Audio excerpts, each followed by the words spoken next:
Hi hello ಎಲ್ರಿಗೂ ನಮಸ್ಕಾರ. Welcome to my channel ಜೀವನ ಸತ್ಯಕತೆ. ನಾನಿವತ್ತು ನಿಮಗೆ ತಿಳಿಸ್ಕೊಡ್ಬೇಕು ಅಂದ್ಕೊಂಡಿರೋ ವಿಷಯ ಯಾವುದಪ್ಪ ಅಂದರೆ ಸತ್ಯನಾರಾಯಣ ಪೂಜೆ ಬಗ್ಗೆ. ಎಲ್ಲರ ಮನೆಗಳಲ್ಲಿ ಸತ್ಯನಾರಾಯಣ ಪೂಜೆ ನಡೆಸುತ್ತಾರೆ. ಆದರೆ ಯಾವ ಯಾವ ಸಂದರ್ಭಗಳಲ್ಲಿ ನಡೆಸಬೇಕು ಎಂಬುದು ತುಂಬ ಜನರಿಗೆ ಗೊತ್ತಿಲ್ಲ. ಅದರ ಬಗ್ಗೆ ನಾನಿವತ್ತು ತಿಳಿಸ್ಕೊಡ್ತೀನಿ ನೋಡಿ. ಸತ್ಯನಾರಾಯಣ ಸ್ವಾಮಿ ಪೂಜೆಯು ವಿಷ್ಣು ರೂಪವಾದ ಶ್ರೀಹರಿಗೆ ಹಾಗೂ ಲಕ್ಷ್ಮೀದೇವಿಗೆ ಸಮರ್ಪಿತವಾದ ಪೂಜೆಯಾಗಿದೆ. ನಾರಾಯಣ ಸ್ವಾಮಿ ಪೂಜೆಯನ್ನು ಮಾಡುವುದರಿಂದ ಸಕಲ ಸಂಪತ್ತು, ಸಂತೋಷ, ಸಮೃದ್ಧಿ ಮತ್ತು ಸಂತಾನವು ಪ್ರಾಪ್ತವಾಗುತ್ತದೆ ಎನ್ನುವ ನಂಬಿಕೆ ಇದೆ. ನಾವು ಸತ್ಯನಾರಾಯಣ ಪೂಜೆ ಯಾವೆಲ್ಲ ಸಮಯದಲ್ಲಿ ಮಾಡಬೇಕು ಗೊತ್ತಾ? ಯಾವ ಸಂದರ್ಭದಲ್ಲಿ ಸತ್ಯನಾರಾಯಣ ಸ್ವಾಮಿ ಪೂಜೆಯನ್ನು ಮಾಡುವುದು ಮಂಗಳಕರ? ಸತ್ಯನಾರಾಯಣ ಸ್ವಾಮಿಯು ಲಕ್ಷ್ಮೀದೇವಿಯ ಪತಿಯಾಗಿದ್ದಾನೆ. ಲಕ್ಷ್ಮಿ ಮತ್ತು ಸತ್ಯನಾರಾಯಣರ ಆಶೀರ್ವಾದಕ್ಕಾಗಿ ಜನರು ಸತ್ಯನಾರಾಯಣ ಪೂಜೆಯನ್ನು ಅಥವಾ ವ್ರತವನ್ನು ಇಟ್ಟುಕೊಳ್ಳುತ್ತಾರೆ. ಸತ್ಯನಾರಾಯಣ ಸ್ವಾಮಿ ಪೂಜೆಯ ಸಂದರ್ಭದಲ್ಲಿ ಸತ್ಯನಾರಾಯಣ ಸ್ವಾಮಿಯ ವ್ರತ ಕಥೆಯನ್ನು ಕೇಳುವುದು ಅಥವಾ ಹೇಳುವುದು ತುಂಬಾ ಪ್ರಯೋಜನಕಾರಿಯಾಗಿದೆ. ಹಾಗೂ ಸತ್ಯನಾರಾಯಣ ಸ್ವಾಮಿ ಕಥೆಯು ಪೂಜೆಯ ಮಹತ್ವದ ಅಂಗವಾಗಿದೆ. ಸತ್ಯನಾರಾಯಣ ಸ್ವಾಮಿ ಪೂಜೆಯನ್ನು ಯಾವೆಲ್ಲ ಸಂದರ್ಭಗಳಲ್ಲಿ ನೆರವೇರಿಸಲಾಗುತ್ತದೆ ಎಂಬುದು ನಿಮಗೆ ತಿಳಿದಿದೆಯಾ? ಈ ಎಲ್ಲ ಸಂದರ್ಭಗಳಲ್ಲಿ ಸತ್ಯನಾರಾಯಣ ಪೂಜೆಯನ್ನು ಇಟ್ಟುಕೊಳ್ಳಬಹುದು. ಆ ಸಂದರ್ಭಗಳು ಯಾವುವು ಎಂದು ತಿಳಿಸ್ಕೊಡ್ತೀನಿ ನೋಡಿ. ಮೊದಲನೆಯದಾಗಿ ನಿಮ್ಮ ಮಕ್ಕಳ ಜನ್ಮದಿನದಂದು. ನಿಮ್ಮ ಮಕ್ಕಳ ಜನ್ಮದಿನದ ಸಮಯದಲ್ಲಿ ಅಥವಾ ದಿನದಂದು ಸತ್ಯನಾರಾಯಣ ಸ್ವಾಮಿ ಪೂಜೆಯನ್ನು ನೆರವೇರಿಸಬೇಕು.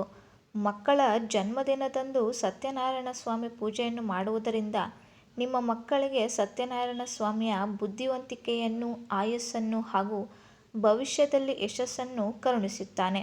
ಮಕ್ಕಳು ಭವಿಷ್ಯದಲ್ಲಿ ಆರೋಗ್ಯಯುತವಾಗಿರಲೆಂದು ಬಯಸುವ ಪೋಷಕರು ಅವರ ಜನ್ಮದಿನದಂದು ಸತ್ಯನಾರಾಯಣ ಸ್ವಾಮಿ ಪೂಜೆಯನ್ನು ಇಟ್ಟುಕೊಳ್ಳುತ್ತಾರೆ. ಇನ್ನು ಎರಡನೆಯದು, ಹೊಸ ವ್ಯಾಪಾರವನ್ನು ಆರಂಭಿಸುವ ಮುನ್ನ. ನೀವು ಹೊಸ ವ್ಯವಹಾರವನ್ನು ಪ್ರಾರಂಭಿಸಲು ಬಯಸಿದರೆ ಅಂತಹ ಸಮಯದಲ್ಲಿ ಸತ್ಯನಾರಾಯಣ ಸ್ವಾಮಿ ಪೂಜೆಯನ್ನು ಮಾಡಬೇಕು.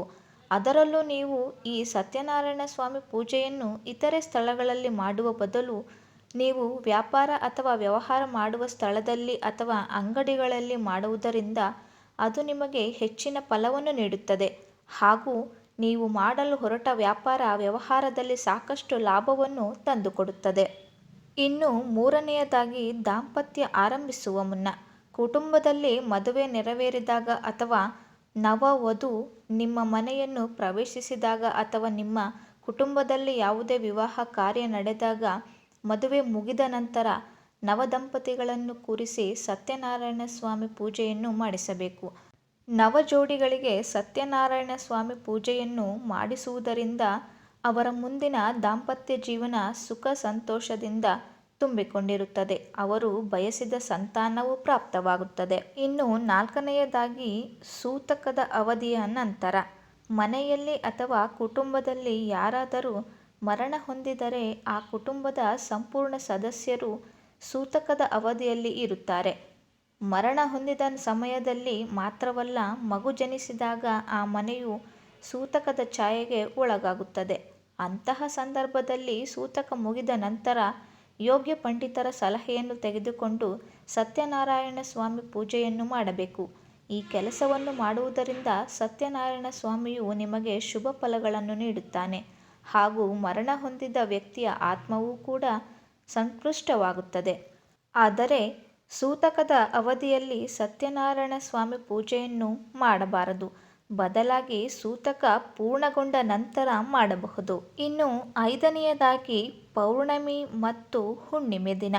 ಸತ್ಯನಾರಾಯಣ ಸ್ವಾಮಿ ಪೂಜೆಯನ್ನು ಮಾಡಲು ಉತ್ತಮ ದಿನವೆಂದರೆ ಅಥವಾ ಮಂಗಳಕರವಾದ ದಿನವೆಂದರೆ ಅದುವೇ ಹುಣ್ಣಿಮೆ ಅಥವಾ ಪೌರ್ಣಮಿಯ ದಿನವಾಗಿದೆ.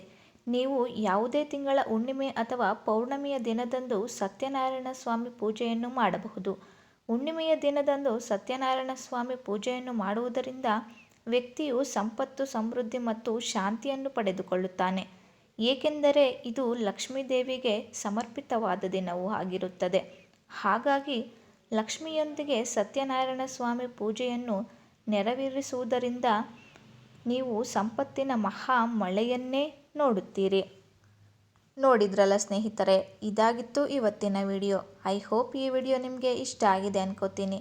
ಇಷ್ಟ ಆದರೆ ಒಂದು ಲೈಕ್ ಮಾಡಿ ಹಾಗೂ ಮತ್ತಷ್ಟು ಜನರಿಗೆ ಶೇರ್ ಮಾಡಿ. ನೀವಿನ್ನೂ ನಮ್ಮ ಚಾನಲ್ನ ಸಬ್ಸ್ಕ್ರೈಬ್ ಮಾಡ್ಕೊಂಡಿಲ್ಲ ಅಂದರೆ ಈಗಲೇ ಸಬ್ಸ್ಕ್ರೈಬ್ ಮಾಡ್ಕೊಳ್ಳಿ. Thanks for watching.